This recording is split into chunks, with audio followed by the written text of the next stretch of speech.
Hello mga mi! Hanap mo ba ay murang keypad phone for your kids?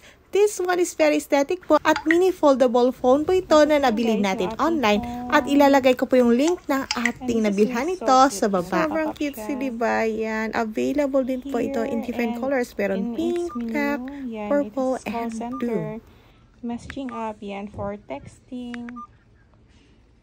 Yan, gumagana po siya. At least, aesthetic na siya. One thing talaga na mas prefer ko itong bilhin ay para ma-deprive sila from using smartphone para hindi sila babad sa kakalaro online. Siya, guys. So, back to its menu. Tingnan natin kung ano pa yung inclusion here.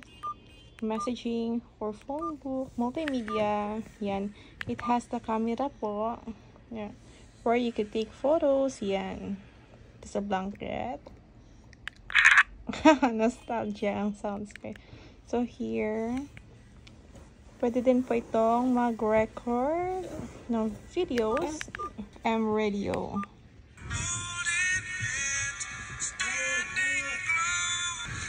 So ito, para pa rin siya yung the usual na colored keypad phone. So ito talaga sobrang compact and it comes with different colors na pwede nyo pagpapilian, mami. Kaya check out na for your kids!